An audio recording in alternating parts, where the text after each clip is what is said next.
Hello, everyone. Hi. Welcome to the Northstar Digital Literacy Curriculum webinar. If you can hear me speaking, can you just type into the chat box and let me know? Oh, good. Thank you, Elizabeth. Thanks, Jessica. Thanks, Desi. Thanks, Morgan. All right. You guys can stop typing. We're good. I think we've established contact.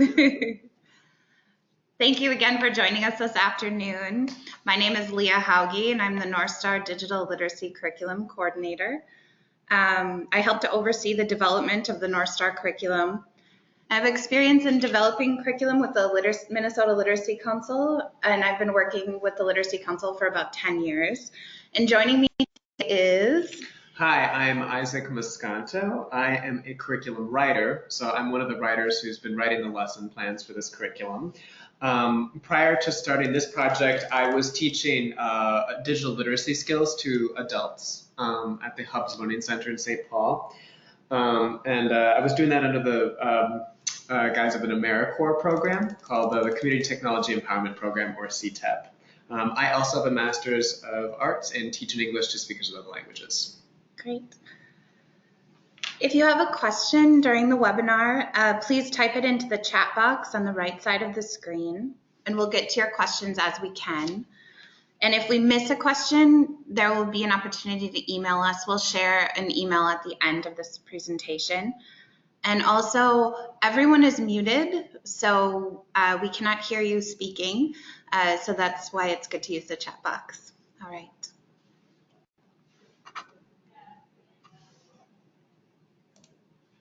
I'm going to go over our agenda for today. We're going to take some time to introduce the new Northstar Digital Literacy Curriculum and share a little bit about what you can expect from it. We'll also go over some frequently asked questions that we've received and the answers. And we will zoom in on a lesson plan structure and share opportunities for you to give feedback on both the curriculum and the modules. And then we'll share some updates with you. And I should say that we're really, really excited to share about the curriculum. We know that Northstar has received many requests for curriculum to support learners to meet those Northstar digital literacy standards over the years. So we really hope this curriculum helps to answer that need.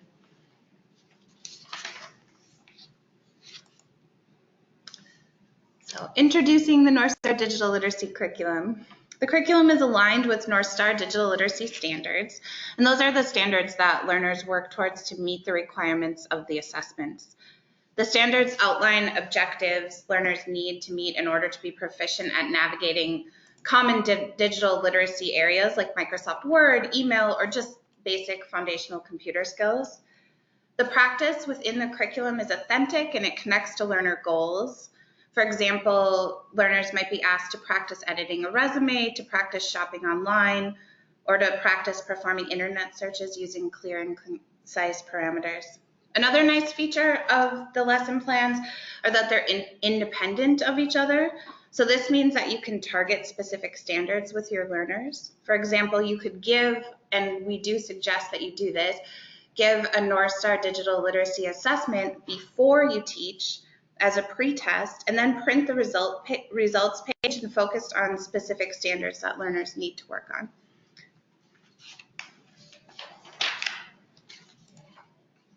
So now we're going to go over some frequently asked questions about the curriculum. Okay, so our first frequently asked question is what curriculum units are available now? At the end of August, we released 3 units. We released Basic Computer Skills, Internet Basics, and Microsoft Word. And we are already very hard at work on developing the next module. So each unit contains 7 to 9 lesson plans, and we estimate that each lesson plan will take 2 hours to complete.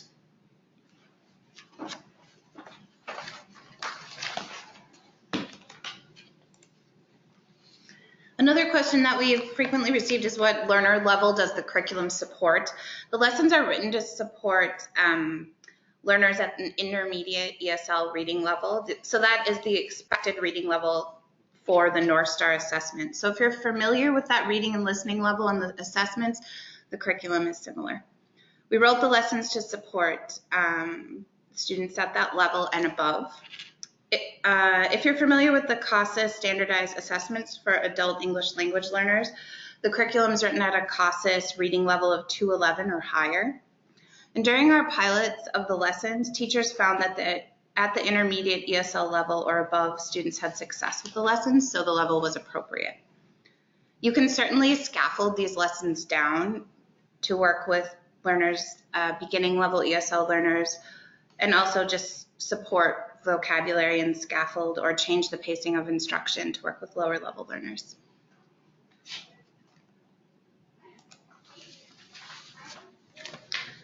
And what do you need to teach the Northstar digital literacy curriculum? We wrote the lessons with a classroom like the one you see at the bottom of the bottom right of your screen in mind. So thinking about a classroom setting, but they can be adapted for small group or one-on-one instruction. You will need access to computers, a projector to share the teacher's computer screen, and you will need to have internet access in order to teach the lessons. I should add, during our pilot stage, we had some people who used them for one-on-one purposes, and they reported that the lessons worked just fine, with slight modification, of course. All right, our next frequently asked question is, are PowerPoints or other slideshows included with the lessons? So we have not included PowerPoints, but at the bottom, so each lesson comes as a PDF, and at the bottom we have all of our handouts. And then we also have, in addition, reference pages. And these reference pages will include visuals that you can just simply project on your computer to show. So here's just an example. A reference here is sometimes when I'm teaching internet, it's sometimes hard to find a website that always produces an advertisement. So here's a visual that you could show learners of what an advertisement looks at, as well as some graphics to point out common features. Maybe we'll take a moment to see if there are any questions so far. And if you have questions, you can type them in the chat box.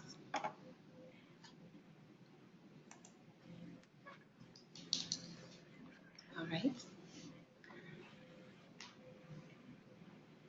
Okay, we'll continue.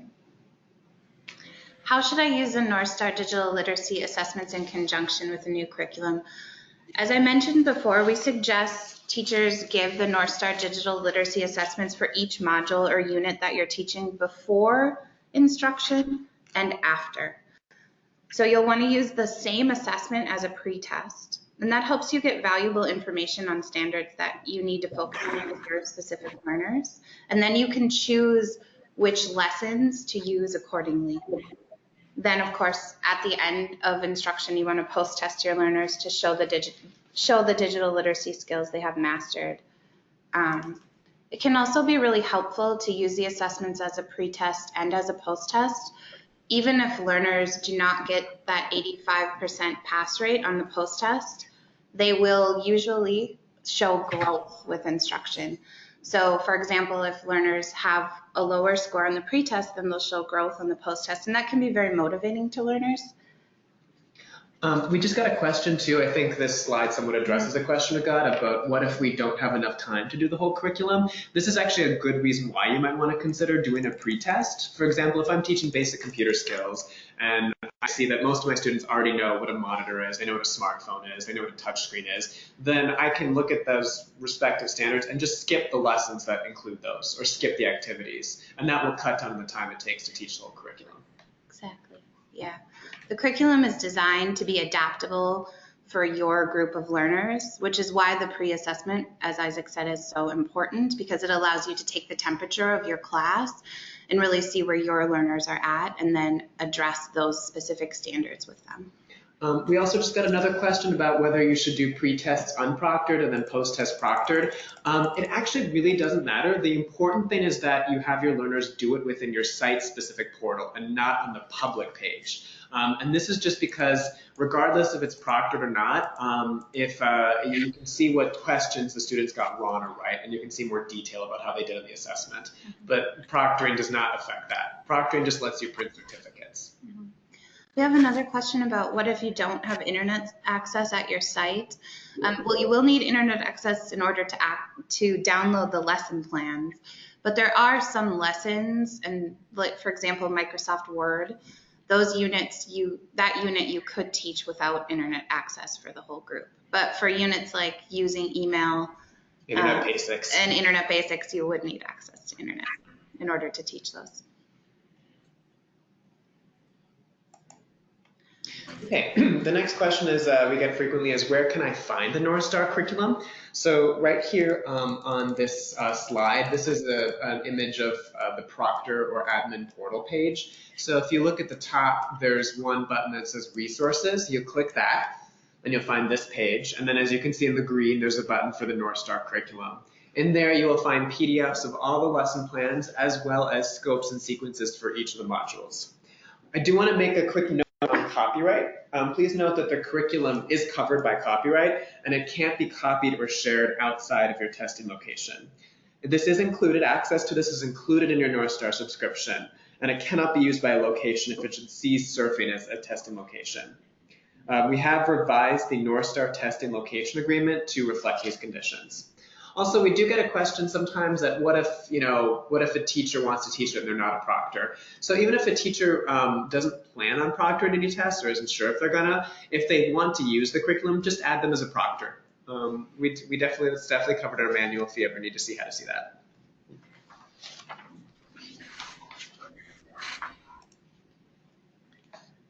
So we introduced the curriculum a little bit and shared a few responses to frequently asked questions. And now we're going to zoom in on the Northstar curriculum and take a look at that structure of the lesson plans. When we considered the lesson plan structure, our writing team thought about creating lesson activities to help students build their digital literacy skills to be able to meet those Northstar standards outside of the classroom too, in real world contexts. We wanted learners to have opportunities for authentic skill practice to be able to apply what they learn. And we also wanted to create something that's prepared for you with as little lesson prep as possible. And of course, we wanted to create lessons that were clear and easy to follow. And in order to accomplish all these goals, we thought a lot about predictability. We love predictability as a writing team and also as teachers. There are so many benefits to a predictable lesson plan structure. Teachers know what to expect, so it cuts down that prep time once you learn it. Students spend time learning the content and not how to do a new learning activity with every lesson plan. And finally, it creates balance within the lesson. Each lesson has an opportunity for teachers to model a skill, opportunities for learners to practice it with support, and opportunities for students to apply the skill that's been practiced and modeled for them.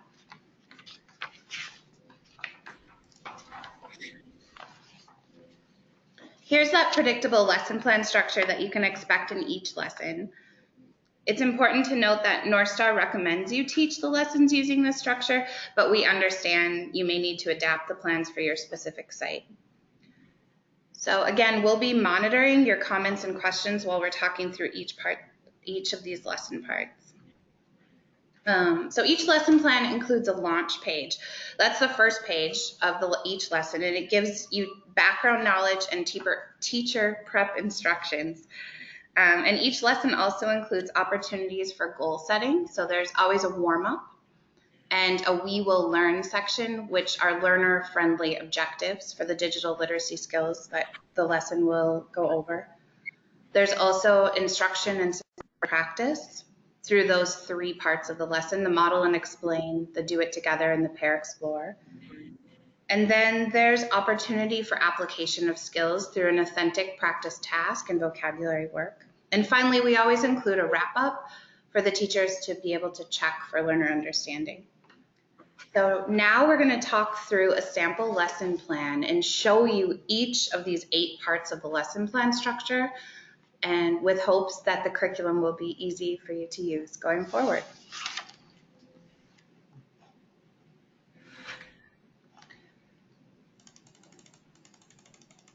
So the first page is the teacher launch page, as I mentioned before, and this is what one of them will look like.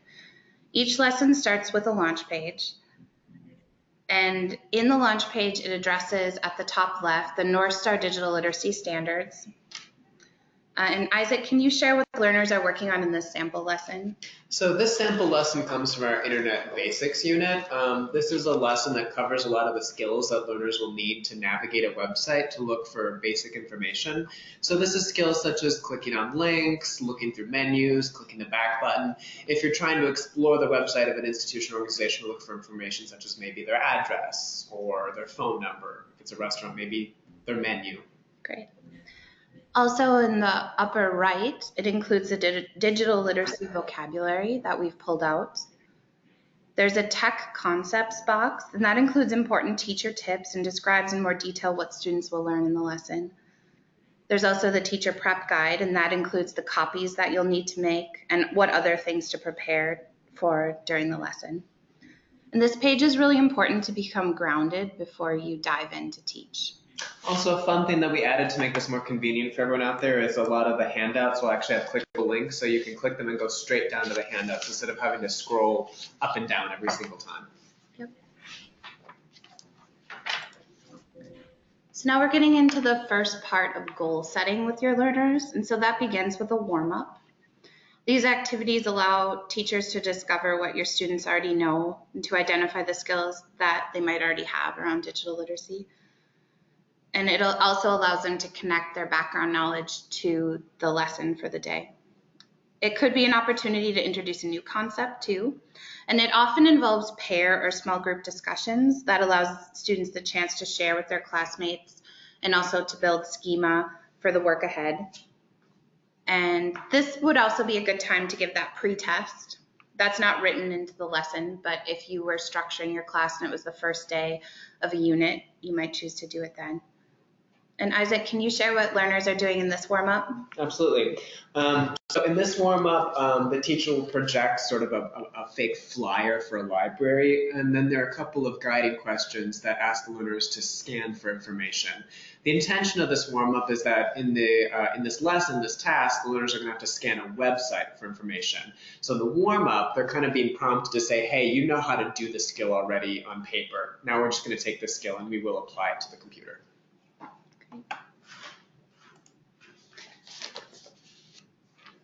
Next is an opportunity for the instructor to share objectives for the lesson to help learners set goals for their learning. We recommend that teachers share these objectives with learners visually and read them aloud, taking time to explain any new words or concepts. So you could either choose to project these on the board or else just write them. And it's helpful to be clear about what the goals are for the day's lesson because communicating goals is motivating and grounding for adult learners. If you know the results page of the assessment, of the pre-assessment that many of your learners need to practice specific skills, this would also be a good time to acknowledge that and connect it to these objectives so that they know that this lesson is helping to meet those needs that they have. It's also worth noting that the goals are often written in much simpler language than you might see in the Northstar standards, so that they'll be accessible to learners when they're starting the lesson before they learn the content. But they will include the identified vocabulary, and the identified vocabulary is always bolded throughout the lesson plan. So now we're getting into the instruction and supported practice portion of the lesson. So we've prepared students for class, they've warmed up and we've shared the learning goals with the students. And this next section, the teacher models the new skill for learners while explaining how they are doing it, thinking aloud, discussing and showing how to do something. Teachers will find this section to have a list of things to show and explain. And learners should be observing during this time as the teacher projects their computer screen. They shouldn't be working on their own computers because it's really an opportunity for them to see the skill modeled by the teacher. And if they were working on their own computers simultaneously, it would make it challenging for them to give their full attention. So this portion really should be kept short to avoid overwhelming students with new information. We really want them to remain engaged during this portion. Isaac, can you explain a little bit about what the teachers are modeling and explaining in this section? Yeah, absolutely. So in this first section, the teacher is going to show the learners how they can find links or places to click on a website to view different information. So the teacher first explains what a link is, how you can find it. Your mouse will change it to that hand shape. And then we'll actually project and show an example of a real website.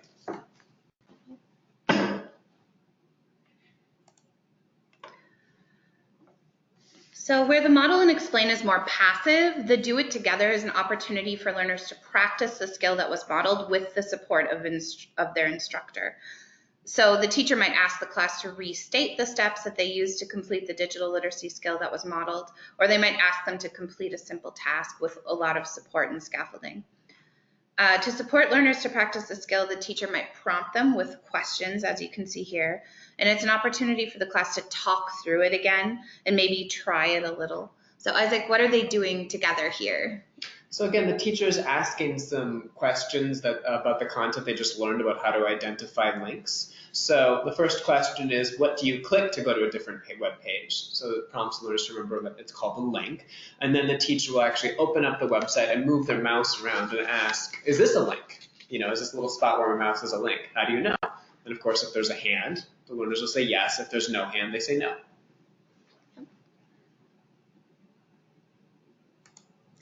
It's important to note that there may be 2 model and explains and 2 do it togethers within a lesson, depending on the content and standards that learners will be working on. So like I said, we always wanted to keep the modeling sections very short, so we might break them up into 2 different pieces, but never more than that. So next, students have an opportunity to explore those skills that have been modeled and explained and practiced together. In this section, we recommend, in the pair explore, we recommend that students work in pairs, if possible, on one computer. And the reason for that is that they can support each other to problem solve. It's a chance for more open-ended experiment time, a time to explore before using the skills to complete a more structured task. During that time, students can just have an opportunity to play around and try things. So here the teacher was modeling clicking a link and then clicking the back button, and learners have talked about that and they've seen it modeled, but now it's really a chance for them to do some hands-on practice, but without, like I said, without a task, just an exploration. Having students try on their own, it helps them to develop digital literacy problem-solving skills to use in real life outside of your classroom. And it really helps them to build confidence to problem solve with tech. In the accompanying teacher guide to the curriculum, it explains a little bit more on how you might facilitate and support Pair Explore in your classroom, including a list of questions to help you do more prompting than showing. So for example, you might ask your students, what else could you try? Instead of saying, now you do this and then you do this. And we really feel that this is one of the most important parts of our lesson because it helps learners feel more confident to try new things, which is so important because developing those digital literacy skills is all about experimenting and you learn through trial and error. So we have to be intentional about setting up these opportunities for learners to just practice. Isaac, anything else you want to say about Pair Explore? I mean, one thing I would like to add about the Pair Explore is that it might seem a little bit unusual to be having 2 learners on just one computer at a time, since only one can actually use the mouse. But one thing that is very nice about it is that sometimes, you can do the most beautiful job that you can explaining a concept, nice and slowly, really repeating the same stuff, and still half the class might get this piece, half the class might get the other piece, and then when you send people off to practice, you're still going to find yourself running around the room answering a million questions. When you put people in groups of 2, though, they kind of support and fill in the gaps for each other, and it sometimes prompts people who might be a little bit timid or shy on their own to feel a little bit more confident when they're in dialogue with somebody else. I've definitely tried myself, and it really does cut down the amount of time that you find yourself running around the classroom. So in this Pair Explore for this lesson, I'd say this is a very typical Pair Explore section for a lot of our lessons. The teacher will project a list of just some very simple actions that the students can do on their computers. So in this one, they just have to go to a website and click a link, click the back button, click the forward button. As Leah stated earlier, there's not like a focused task at this point, so they're not looking for a piece of information, they're not creating something. They're just kind of practicing the basic tech skill. And I'll just say one more time that digital literacy skills and digital literacy is developed through practice. So for mastery, learners really need the dedicated opportunity to just experiment and help build their confidence to try new things. So after learners have had that opportunity to experiment and practice the skill, then they're going to be applying those skills to complete a task. And the tasks are usually individual, but sometimes we might have built in a pair as a scaffold if it's a more complex task. And there's usually a handout to guide and support learners. Isaac, can you describe the task a little bit for this sample? Yeah, so in this lesson, the learners will get a handout that looks like this.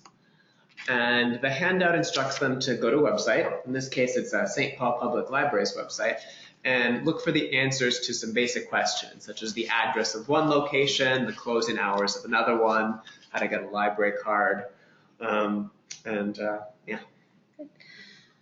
And within the lesson plans, there may be up to 2 tasks, but there's never more than that. And usually there's only 1 task that learners complete. And I should also add, just as a writer, I feel very proud of the tasks. I feel like they're one of the greatest contributions this curriculum can make, because online there's a ton of tutorials and videos that show you where stuff is and how to click stuff, but it's just not the same if somebody doesn't give you a chance to really practice it in a meaningful but accessible way. So finally, learners have the opportunity to practice the target vocabulary that was used throughout the lesson again. This portion often includes a handout for learners too. And having vocabulary work come at the end of the lesson was intentional. This is after the words have already been introduced by the instructor and modeled and practiced. So now learners are ready to do some vocabulary work, having the context that has been built throughout the lesson around those words. And also we planned to have only a maximum of 7 vocabulary words per lesson so that we can ensure that mastery of the digital literacy vocabulary was manageable. This also allows teachers to check for understanding of the new terms that have been presented throughout the lesson. Another cool thing is because the task section comes before this, and that is mostly independent. If you have students who finish the task ahead of others, you would be able to get them started on the independent vocab work. So that would work well in a class setting. We did get a good question. Somebody asked, do you have to prepare the handouts yourself? No, so the handouts will actually be, so each lesson is a PDF document. It's just at the very bottom of the PDF. And like I said before, if you look in the image we have here, you see how handout C is underlined in blue. You can actually, when you open the PDF, you'll be able to click on that, and it will actually go to the handout at the bottom of the PDF. So you don't even have to scroll up and down. It saves a lot of time, believe me. And I just clicked to the handout so you can see it now on your screen. Yes, yeah. Everything is prepared in advance for you. Okay, so this last vocabulary section here, what the learners will be doing is, at the top of this handout, you can see there's a list of some of the vocabulary from this particular unit, like you see back and menu and link pointer. And under it are some pictures of what some of these buttons look like, as well as a picture of what a typical website looks like. So the learners will have to read the vocab list at the top and then label the pictures below. Great. The final part of the lesson is a check for understanding, which we call the wrap-up. It's a final check-in with learners. It might be an opportunity to review the learning or a time to reflect on what skills have been learned, or just a short check for understanding. It's important to leave time at the end for this closure activity so that learners have an opportunity to reflect on what they've accomplished. You might also wish to refer back to the We Will Learn objectives section that you did in the beginning of the lesson to reflect on the objectives that students have mastered. This also would be a time to post-test learners on the corresponding Northstar Digital Literacy Assessment module. And Isaac, what are our students doing here in this wrap-up? So this is a pretty simple wrap-up. The teacher's just going to ask some questions, and then the learners can talk to their partner before giving answers with the class. So, for example, the first question is, what do you click to go back? The back button. Great.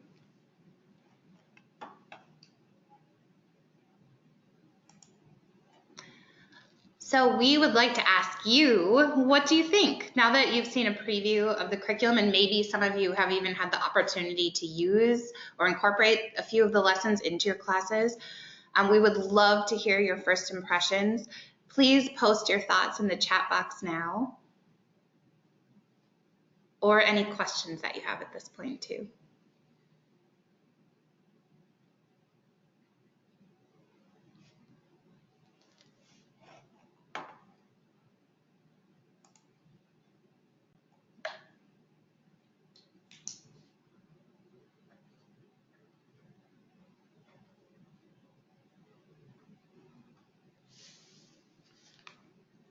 Someone asked what the timetable is for transitioning. You could transition to use the curriculum. That would be a question for your organization, but the curriculum is available now, the first 3 units. Somebody asked the length of time to complete a unit. Each unit has about 7 to 9 lessons. We project that they'll take 2 hours, although there might be some variation depending on how big your class is or how advanced they are. So I guess that's your prediction. So if you were going to teach a whole unit and it's going to take 7 sessions at 7 class times, that might take a week, 2 or 3 weeks maybe, depending on when your class meets. It really depends on how long what your class structure is like. Also, I just want to say thank you guys very much for the kind as well.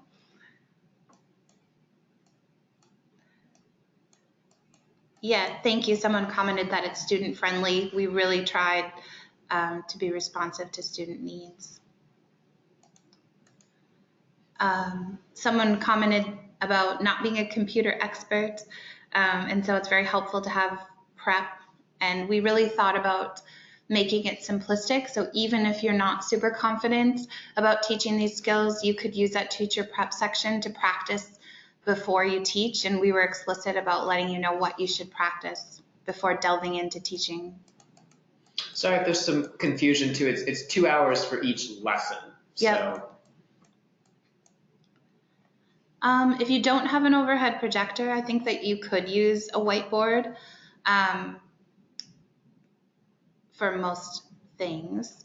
I think that really we were envisioning that teachers would project a computer screen in order to model and explain, but it depends on the size of your class because you also could just sit side by side with learners and show them during that model and explain portion.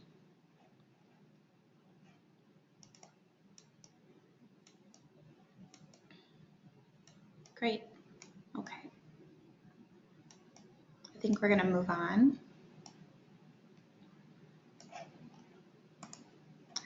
So as I mentioned, we would love for you to continue to share your feedback with us. It helps us grow as a team. So I will answer one more question quickly. 14 to 18 hours per unit. Yes, that sounds right. But it really, like I said, it really depends on your level of learners. And our timestamp on the lesson plans is just an estimate. It depends on your class and the way that your classes are structured. So yes, continue to share your feedback and your questions, please. Once you've used the curriculum, you're welcome to provide feedback at the link here, digitalliteracyAssessment.org/feedback/curriculum. We would love to hear more from you. Let us know if there's portions of lessons that don't work for you.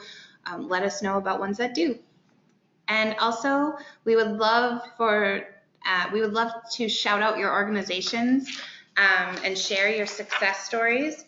So if you have pictures of learners with their Northstar certificates or other successes to share around Northstar in your organization, please email us at support@digitalliteracyAssessment.org. And yes, this presentation will be available online. We'll send it out to all Northstar subscribers.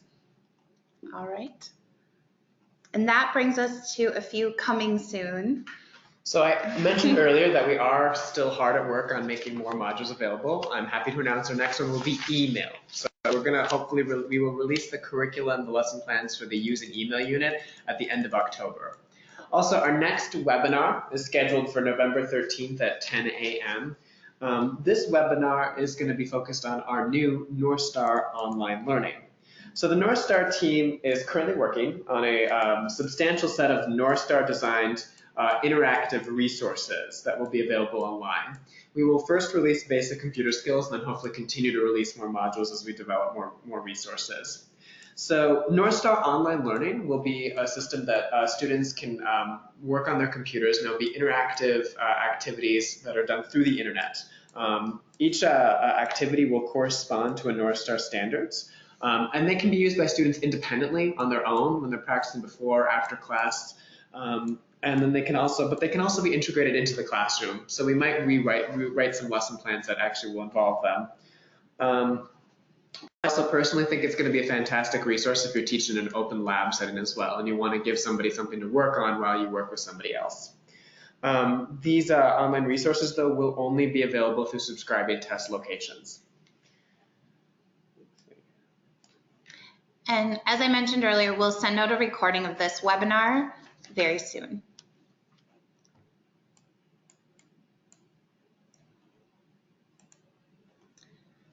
So again, if you have more questions or ideas for future webinar topics, we would love if you would email us at support@digitalliteracyassessment.org.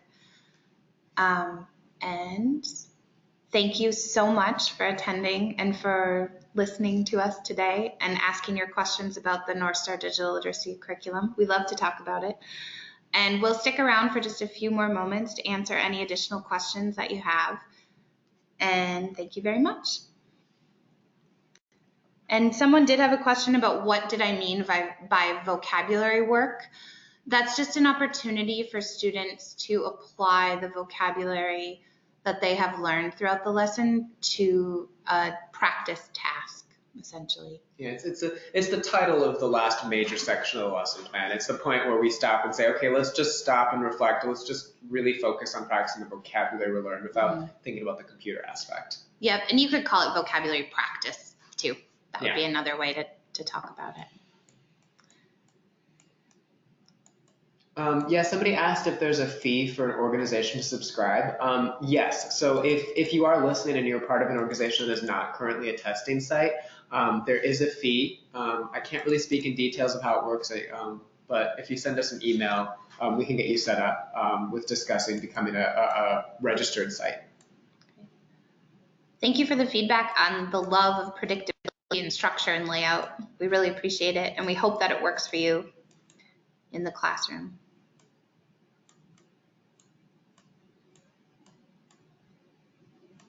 All right.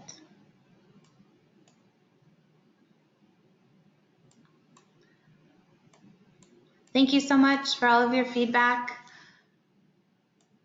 I think we're going to end the session now. All right. Have a great afternoon, everyone.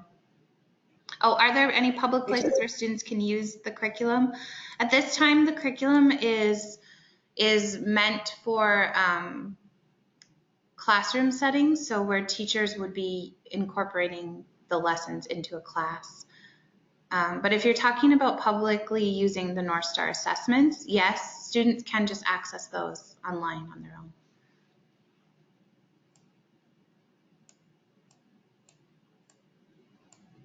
Hope that answered your question, Sarah.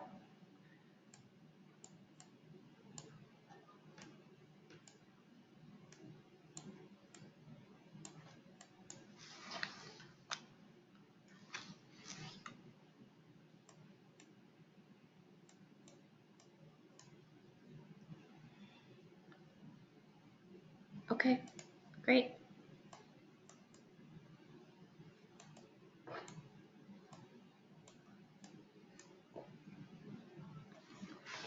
And someone is still talking about a public version. I'm not really sure what you mean, like a public version of the curriculum or a public version of the assessments.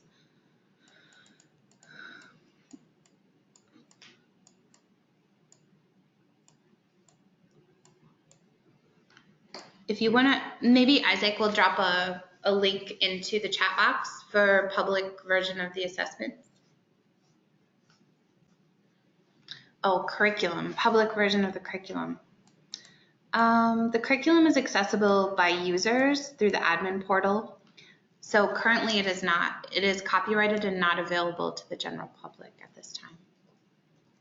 Are you, when you say are you referring to the portal page though? When you log in? Refers to each question.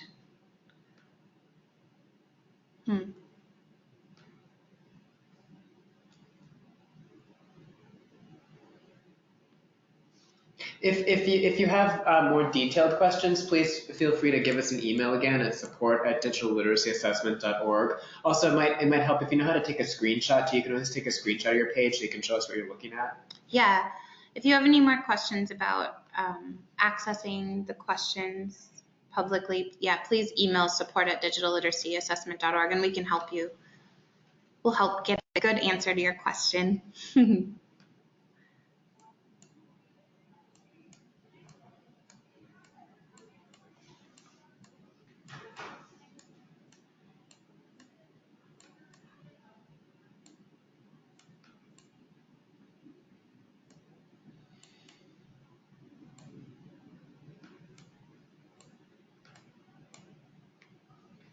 All right. Thank you so much, everyone. Have a great afternoon. We're going to end the session now.